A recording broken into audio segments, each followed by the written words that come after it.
નમસ્કાર મિત્રો, શેરબજાર ગુજરાતી યુટ્યુબ ચેનલમાં તમારા બધાનું સ્વાગત છે।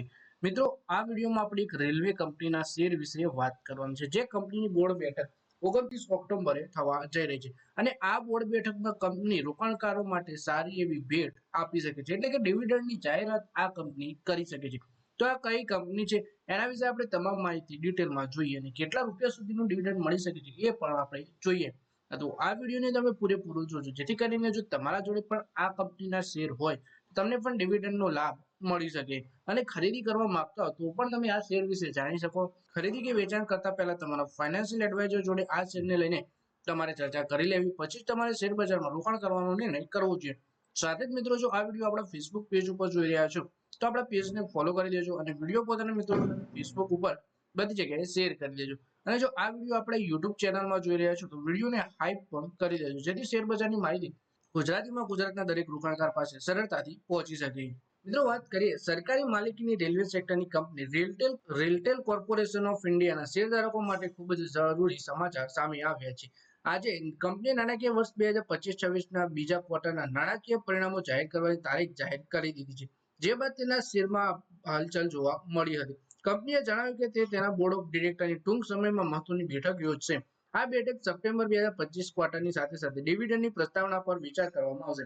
એટલે કે કંપની છે રેલટેલ કોર્પોરેશન ઓફ ઇન્ડિયા અને ક્વાર્ટર 2025-26ના બીજા ક્વાર્ટરના પરિણામ જાહેર કરવાની તારીખ નક્કી કરી દીધી છે। ટૂંક સમયમાં જ આ કંપનીની બોર્ડ બેઠક થશે। આ બોર્ડ બેઠકમાં કંપની ક્વાર્ટરલી પરિણામો સાથે સાથે ડિવિડન્ડની પણ જાહેરાત કરશે। બોર્ડ બેઠક ક્યારે છે એ જોઈએ તો 29 કંપની રેલટેલે જણાવ્યું કે તેના બોર્ડ ઓફ ડિરેક્ટરની સામાન્ય બેઠક 29 ઓક્ટોબરના રોજ યોજાશે। આ દિવસે ચાલુ નાણાકીય વર્ષના બીજા ત્રિમાસિક ગાળાના પરિણામો જાહેર કરવામાં આવશે। આવી સ્થિતિમાં તેના શેર પર રોકાણકારોની નજર છે। બીજી તરફ શેરધારકો માટે ડિવિડન્ડ પર પણ કંપની વિચાર કરી રહી છે।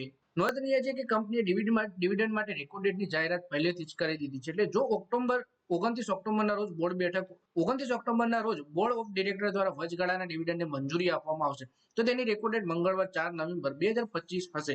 આ તારીખ સુધી કંપનીના રજિસ્ટરમાં જે શેરધારકોના નામ નોંધાયેલા હશે તેમને ડિવિડન્ડનો લાભ મળશે। એટલે કે હજુ ડિવિડન્ડ જાહેર નથી કર્યું, પણ એ પહેલા જ કંપનીએ આની રેકોર્ડ ડેટ એટલે કે 4 નવેમ્બરે આની રેકોર્ડ ડેટને નક્કી કરી દીધી છે। આ તારીખ પછી શેર ખરીદનાર રોકાણકારોને ડિવિડન્ડનો લાભ નહીં મળે। કંપનીએ સ્પષ્ટ કર્યું છે જો બોર્ડ ઓફ ડિરેક્ટરની બેઠકમાં ડિવિડન્ડના પ્રસ્તાવને મંજૂરી મળશે તો તેની ચૂકવણી 30 દિવસની અંદર કરવામાં આવશે। પછી વાત કરીએ કે કંપનીએ ઇનસાઇડર ટ્રેડિંગ ટાળવા માટે પહેલેથી જ ટ્રેડિંગ વિન્ડો બંધ કરી દીધી હતી। આ 1 ઓક્ટોબર 2025 થી બંધ થઈ ગઈ હતી અને ત્રિમાસિક પરિણામો જાહેર થયાના 48 કલાક સુધી લાગુ રહેશે। આ નિયમ હેઠળ કંપની સાથે સીધા જોડાયેલા લોકો વેપાર કરી શકશે નહીં। આનાથી કંપનીની પારદર્શિતા અને પ્રામાણિકતા જળવાઈ રહેશે। તો મિત્રો, આ વિડીયોમાં આપણે વાત કરી રેલટેલ કોર્પોરેશન ઓફ ઇન્ડિયાના શેર વિશે, જે કંપનીની બોર્ડ બેઠક 29 ઓક્ટોબરના દિવસે થવા જઈ રહી છે। આ બોર્ડ બેઠકમાં કંપની ક્વાર્ટરલી પરિણામોની સાથે સાથે ડિવિડન્ડની પણ જાહેરાત કરી શકે છે। ડિવિડન્ડ માટે 4 નવેમ્બર 2025ને રેકોર્ડ ડેટ તરીકે નક્કી કરી દેવામાં આવી છે। તો મિત્રો, આ વિડીયોમાં બસ આટલું જ। હવે મળીએ આવનારા વિડીયોમાં। ત્યાં સુધી વિડીયોમાં લાઈક કરો, કોમેન્ટ કરો અને વિડીયો બધી જગ્યાએ શેર કરો। શેર બજારની આવી માહિતી ગુજરાતીમાં જોવા માટે તમે ચેનલને સબસ્ક્રાઇબ કરી ઘંટડી પણ દબાવી દેજો।